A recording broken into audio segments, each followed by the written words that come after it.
Hey everyone, this is huge and watching alchemist academy. So आज हम discuss करने वाले हैं बेटा टाइप ऑफ केमिकल रिएक्शन। जो हम लोग का हाई स्कूल का चैप्टर चल रहा था है ना, केमिकल इक्वेशन एंड रिएक्शन, उसी का नेक्स्ट टॉपिक हम लोग डिस्कस करेंगे। टाइप ऑफ केमिकल रिएक्शन, जो सबसे पहले क्वेश्चन है हम लोग यानी रिएक्शन है वो हम लोग डिस्कस करेंगे कॉम्बिनेशन रिएक्शन। तो सबसे पहले हम लोग कॉम्बिनेशन रिएक्शन डिस्कस करने वाले हैं। चलिए देख लेते हैं कॉम्बिनेशन रिएक्शन। कॉम्बिनेशन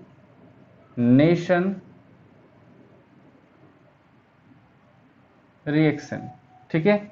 क्या है कॉम्बिनेशन रिएक्शन? अब जैसे नाम से पता चल रहा होगा आपको, है ना, combination it means something is combining, है ना। यहाँ पे क्या हो रहा है, कोई चीज या कोई सब्सटेंस हम कह सकते हैं कंबाइन कर रहे हैं। जैसे हमारे पास यहाँ पे एग्जांपल है ए एंड बी, ये कंबाइन होके एक नया प्रोडक्ट यानी नया कंपाउंड बना रहे हैं यहाँ पे ए बी। तो इस तरह की जो रिएक्शंस होती हैं, दो या दो से अधिक यानी टू और more than two substance combine to each other, है ना। यहाँ पे क्या हो रहा है, दो या दो से अधिक जो सब्सटेंस है वो कंबाइन होंगे और वो एक नया प्रोडक्ट बनाते हैं अगर कंबाइन होके, तो this type of reaction is known as combination reaction, ठीक है। तो इसमें हम लोग लिख सकते हैं यहाँ पे बेटा, यहाँ पे लिख सकते हैं when two or more than two, दो या दो से अधिक, more than two substances, substances means अब यहाँ पे सिचुएशन क्या है, सब्सटेंस में कौन कौन सी चीजें हो सकती हैं, इट मे बी एलिमेंट, ये क्या हो सकता है, एलिमेंट हो सकता है, और ये कंपाउंड हो सकता है, और क्या हो सकता है, compound. Okay, it may be element और इट कंपाउंड। तो यहाँ पे हमने क्या लिखा, व्हेन टू और more than two substances combine to each other, combine to each other, कैसे एक दूसरे से कंबाइन करते हैं, to form, to form a single product, क्या बनाएंगे, एक सिंगल प्रोडक्ट बनाएंगे। And this type of reaction is known as, तो हम इसे क्या कहेंगे, कॉम्बिनेशन रिएक्शन, है ना। इसे हम क्या कहेंगे, कॉम्बिनेशन रिएक्शन कहेंगे। फॉर एग्जाम्पल, हमारे पास एक एग्जाम्पल है यहाँ पे, फॉर एग्जाम्पल। अब बेटा यहाँ पे एग्जाम्पल की अगर हम लोग बात करें तो बहुत सारे एग्जाम्पल हो सकते हैं। जैसे अगर हम बात करें H2 प्लस O2, ये आपस में रिएक्ट करके क्या बना सकते हैं, वाटर बनेगा, ठीक है। H2O बन सकता है यहाँ पे, है ना, H2, ये चीज़ें हो गई। अगर हम बात करें CaO plus H2O arrow CaOH का होल ट्वाइस, ठीक है बेटा। तो यहाँ पे आप देखेंगे क्या बन रहा है, कैल्शियम ऑक्साइड जो है, कैल्शियम ऑक्साइड वो वाटर के साथ रिएक्ट करके क्या बना रहा है, कैल्शियम हाइड्रोक्साइड बना रहा है ना। यहाँ पे दो अलग अलग टाइप के क्या हैं, सब्सटेंसेस हैं, ये रिएक्ट कर रहे हैं और क्या बना रहे हैं, एक न्यू टाइप का सब्सटेंस यहाँ पे क्रिएट हो रहा है। सेम यहाँ पे भी देखने को मिल रहा है, आपके two different type of substance हैं, यहाँ पे ये कंबाइन करके एक नए टाइप का सब्सटेंस बना रहे हैं। तो अकॉर्डिंग टू द डेफिनेशन हमें यही देखने को मिला कि व्हेन टू और more than two substances combine to each other to form a single product, ठीक है। तो ऐसे सिचुएशन में क्या है, this type of reaction is known as combination reaction. इसे हम क्या कहेंगे, कॉम्बिनेशन रिएक्शन कह सकते हैं, ठीक है। अब कॉम्बिनेशन रिएक्शन के टाइप हो सकते हैं बेटा, ये कई तरह से हो सकती है कॉम्बिनेशन रिएक्शन, बट मेजरली हम लोग आपके सिलेबस में, हाई स्कूल के जो सिलेबस है उसके अकॉर्डिंग हम लोग थ्री टाइप का पढ़ते हैं कॉम्बिनेशन रिएक्शन में। सो टाइप की अगर बात करते हैं, it is of three type, ये तीन तरह का हो सकता है on the basis of the type of substance that combine to each other. हम यहाँ पे कह सकते हैं कि जो ये डिवीजन हम लोगों ने किया है ये उस बेसिस पे जो जिस तरह के कंपाउंड या एलिमेंट कंबाइन कर रहे हैं। जैसे अभी आप समझेंगे तो आपको पहला वाला देखेंगे तो आपको समझ में आ जाएगा। फर्स्ट जो है बेटा, हम लिख सकते हैं when an element combines to another element। यहाँ पे क्या है कि when an element combines to another element, यहाँ पे एक सेकेंड एलिमेंट से एक एलिमेंट कंबाइन कर रहा है, मतलब यहाँ पे हम ये बेसिकली इसकी समरी लिख सकते हैं कि यहाँ पे क्या हो रहा है, एलिमेंट कंबाइन कर रहा है दूसरे एलिमेंट से। ठीक है, आगे लिखते हैं to form a new compound. यहाँ पे क्या है, एक नए कंपाउंड को ये बनाते हैं। ठीक है, तो यहाँ पे हम एरो लगा के लिख सकते हैं कंपाउंड, ये पहला आपका हो गया, फर्स्ट टाइप हो गया, जिसमें क्या होगा कि एक एलिमेंट दूसरे एलिमेंट से कंबाइन करेगा और क्या बनाएगा, एक नया कंपाउंड बनाएगा। ठीक है बेटा, दूसरा देखते हैं सेकेंड टाइप। इसका बहुत इजी है, बहुत आपको आसानी से समझ में आ जाएगा। अब यहाँ पे दूसरा जो टाइप है हम लिख सकते हैं when an element combines to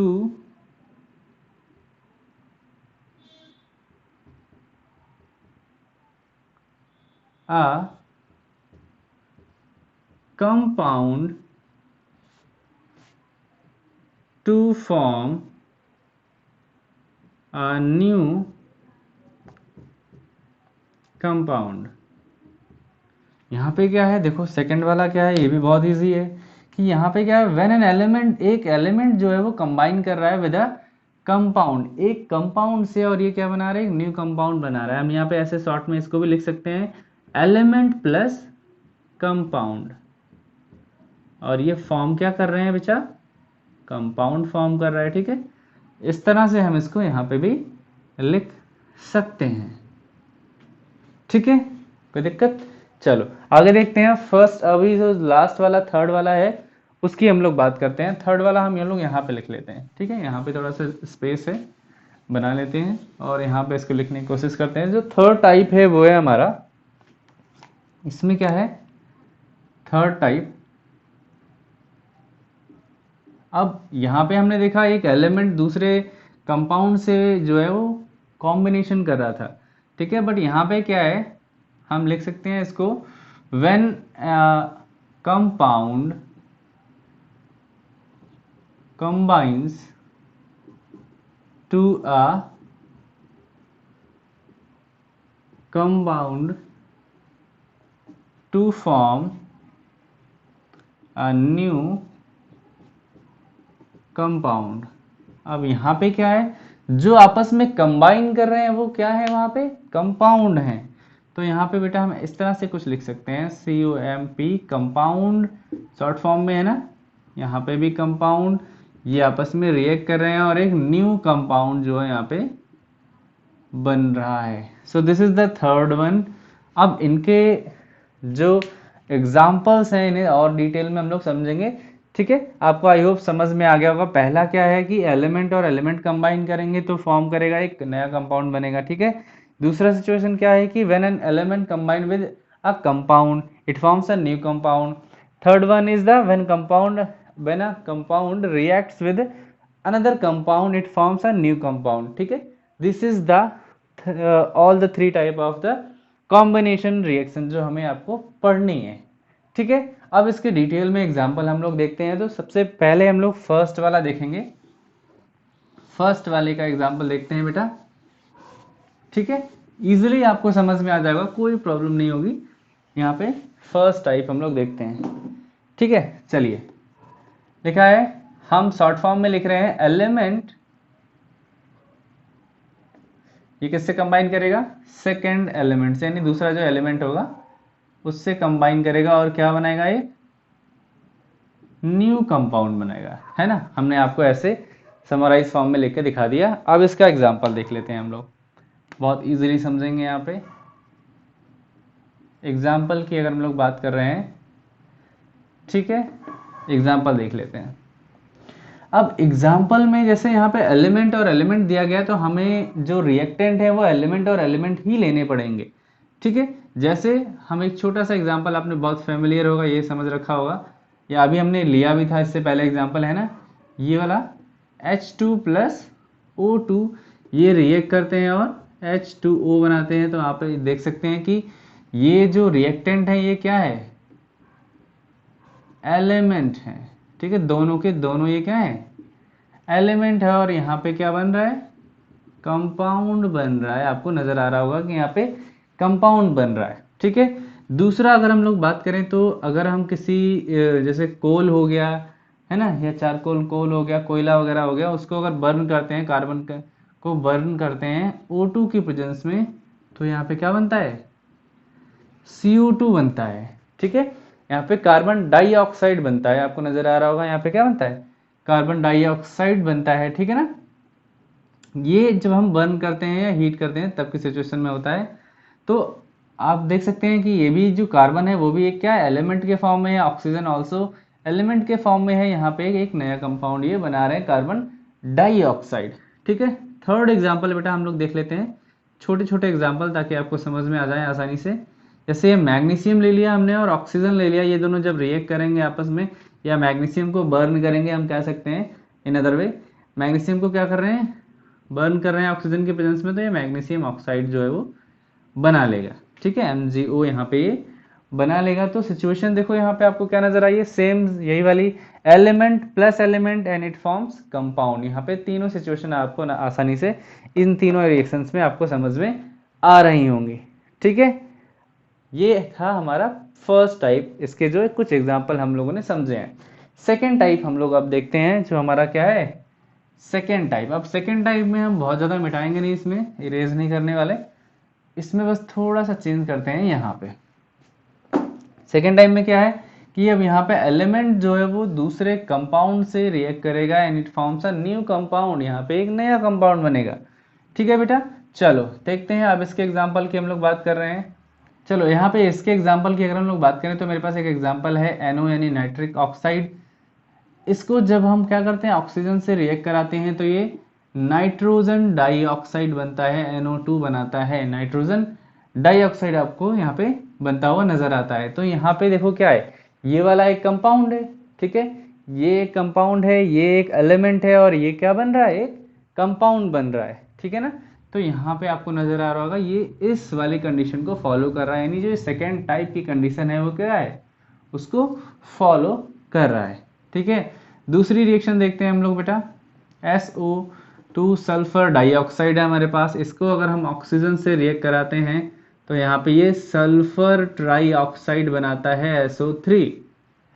ठीक है, तो इस सिचुएशन में भी आपको नजर आ रहा होगा बिल्कुल क्लियरली, देखिए SO2 एक कंपाउंड है, ये O2 एक क्या है, एलिमेंट है, और ये दोनों मिलके क्या बना रहे हैं, these are forming SO3 sulphur trioxide. Got it. तो यहाँ पे आपको ये नजर आ रहा होगा। एक लास्ट इसमें भी एग्जांपल देख लेते हैं। अगर हम मीथेन यानी जैसे अभी हमने कार्बन को बर्न किया था ना, वैसे किसी हाइड्रोकार्बन को अगर हम बर्न करते हैं तो हम किसकी प्रेजेंस में बर्न करेंगे बेटा, यहाँ पे किसकी प्रेजेंस में हम बर्न कर रहे हैं, हम बर्न कर रहे हैं O2 की प्रेजेंस में। ठीक है, तो जब यहाँ पे O2 के साथ ये बर्न होगा तो कार्बन क्या होगा, CO2 के फॉर्म में रिलीज हो जाएगा। ठीक है, तो यहाँ पे भी क्या हो रहा है, देखो ऑब्वियस सी बात है, इसका जो एक और प्रोडक्ट बनेगा वो वाटर बनेगा, पर उसकी बात नहीं कर रहे हैं फिलहाल हम लोग, है ना। कंपाउंड और ऑक्सीजन यानी कंपाउंड और एलिमेंट के रिएक्शन की हम लोग बात कर रहे हैं, तो इसलिए मैंने इसको एग्जाम्पल में रख लिया। ठीक है, आई होप कि आपको तीनों एग्जाम्पल समझ में आए होंगे। एक बार फिर से रिवाइज करते हैं। यहाँ पे नाइट्रिक ऑक्साइड है, ये किससे रिएक्ट कर रहा है बेटा, इसके नाम मैं लिख देता हूँ तो आपको क्लियर रहेगा। ठीक है, ये क्या है, ये नाइट्रिक ऑक्साइड, ये ऑक्सीजन है आपको पता होगा। ये क्या है, नाइट्रोजन डाइऑक्साइड। ओके, ये क्या है, नीचे यहाँ पे देखेंगे तो आपको मिलेगा सल्फर डाइऑक्साइड। यहाँ पे सल्फर ट्राइऑक्साइड। ठीक है, यहाँ पे आपको मीथेन देखने को मिल जाएगी, मीथेन, और यहाँ पे कार्बन डाइऑक्साइड। ठीक है, तो ये तीनों एग्जाम्पल आपको आसानी से समझ में आ गए होंगे बेटा। अब लास्ट वन की तरफ हम लोग बढ़ते हैं। Last one is also an important type of the combination reaction. तो उसको ज़रूर हमें अच्छे से पढ़ना है, समझना है उसको भी। ठीक है, तो लास्ट की तरफ हम लोग चलते हैं। लास्ट वाला जो हम लोगों ने देखा था दैट इज कि when a compound react with another compound, क्या होगा जब एक कंपाउंड दूसरे कंपाउंड से रिएक्ट करेगा, ये थर्ड टाइप है ना। तो ऐसी सिचुएशन में एक न्यू कंपाउंड बनेगा जिसे हम इस तरह के थर्ड सिचुएशन में रख सकते हैं। ठीक है, तो हमारे पास बहुत सारे एग्जाम्पल हैं यहाँ पे, हम लोग देख सकते हैं। सबसे सिंपल सा पहला एग्जाम्पल लेते हैं। ठीक है, चलो सबसे पहला एग्जाम्पल लेते हैं। CaO calcium oxide plus H2O arrow CaOH का होल ट्वाइस। ठीक है, अब ये जो एक बेसिक सी रिएक्शन है आपने बहुत बार पढ़ी होगी कि कैल्शियम ऑक्साइड जो है वो वाटर के साथ रिएक्ट करके कैल्शियम हाइड्रोक्साइड बनाता है। जस्ट अभी हम लोगों ने इससे पहले देखी होगी। ठीक है, अगर मैं इसके नाम लिखूं तो नाम भी लिखता हुआ चलूं तो आपकी आसानी होगी आपको समझने में। ये क्या है, कैल्शियम ऑक्साइड। ये क्या है यहाँ पे, कैल्शियम हाइड्रोक्साइड। ठीक है बेटा, यहाँ पे क्या मिलेगा आपको, कैल्शियम हाइड्रोक्साइड। ठीक है, इसे हम स्लेक्ड लाइम भी कहते हैं। दूसरा जो हमारा है बेटा CaOH का होल ट्वाइस प्लस CO2। अब ये भी बहुत इंपॉर्टेंट रिएक्शन है, आपको पता होनी चाहिए ना। CaOH का होल ट्वाइस यानी स्लेक्ड लाइम जो है वो रिएक्ट कर रहा है किसके साथ, CO2 के साथ, और ये बना रहा है, देखो यहाँ पे मोस्ट इंपॉर्टेंट बेटा CaCO3। यहाँ पे क्या बन रहा है, CaCO3 बन रहा है। वाटर भी रिलीज होगा, उसकी अलग बात है। ठीक है ना, लेकिन मैं यहाँ पे ये इंपॉर्टेंट रिएक्शन थी इसलिए मैं इसको टेक कर रहा हूँ कि CaCO OH का होल ट्वाइस जैसे मैंने टेक किया है और इसको CO2 से रिएक्ट कराया है, तो यहाँ पे क्या बना है, CaCO3। एक्चुअली ये जो वो कंडीशन है जैसे आप लोग जब घरों में दीवारों पे चूना लगवाते हैं ना, है ना, जो चूना लगता है वहाँ पे क्या होता है, वो CaO होता है। ठीक है ना, कैल्शियम ऑक्साइड होता है, और फिर जब उसे वाटर में आप डिजोल्व कर देते हैं वो क्या बन जाता है, कैल्शियम हाइड्रोक्साइड बन जाता है। और ये कैल्शियम हाइड्रोक्साइड धीरे धीरे जब आप दीवार पे लगा देते हैं तो ये CO2 से रिएक्ट करके कुछ इस तरह से जो है कैल्शियम कार्बोनेट बना लेता है। ये कैल्शियम कार्बोनेट एक तरह की शाइनी लेयर बन जाती है बेटा, है ना, एक शाइनी लेयर बन जाती है जो चमकती है, आपको एक स्मूथ जो लेयर है वो आपको दिखाई देती है। ठीक है, फिलहाल इसकी हम लोग बाद में बात करेंगे आगे। ये आपका सेकंड एग्जांपल है। थर्ड एग्जांपल की अगर हम लोग बात करें यहाँ पे, थर्ड एग्जांपल की अगर हम लोग बात करें यहाँ पे, तो थर्ड एग्जांपल में हम देखेंगे NH3 प्लस HCl। यहाँ पे NH3 और HCl रिएक्ट कर रहे हैं और क्या बन रहा है, NH4Cl, अमोनियम क्लोराइड जिसे हम बोलते हैं, है ना। तो अमोनिया यहाँ पे क्या है, कंपाउंड है। HCl it is also an compound, और यहाँ पे क्या है, ये कंपाउंड बन रहा है। ठीक है, ये वाली रिएक्शन जो देखी थी हम लोगों ने, ये एक्सोथर्मिक रिएक्शन है, इसमें हीट बहुत ज़्यादा मात्रा में निकलती है। ये वाली रिएक्शन है वो एंडोथर्मिक रिएक्शन है, तो वो हम लोगों ने पहले से पढ़ रखा है इस सब के बारे में। ठीक है, ये आपके कुछ बेसिक से जो एग्जाम्पल हैं वो मैंने यहाँ पे आपको बता दिए हैं। यहाँ पे कुछ बेसिक से एग्जाम्पल आपको देखने को मिल जाएंगे। ठीक है, आई होप कि ये जो कॉम्बिनेशन रिएक्शन का टाइप है वो आपको समझ में आया होगा। अगर आपको समझ में आया है तो प्लीज़ हमें बताएं, कौन सा आपको नहीं समझ में आया है वो भी बताएं। और बिना प्रैक्टिस के ये चीज़ें याद नहीं होंगी, तो आपको प्रैक्टिस करते रहना है। आपको सभी को जो टाइप मैंने बताए हैं वो सारे लिखेंगे आप, और सारे के सारे जो एग्जाम्पल हैं वो आप बार बार लिखने की कोशिश करेंगे तो आपको आसानी से याद हो जाएगा। आई होप कि ये वीडियो आपको अच्छा लगा होगा। नेक्स्ट वीडियो में हम पढ़ेंगे डिकम्पोजिशन रिएक्शन के बारे में। So till then keep smiling and keep learning.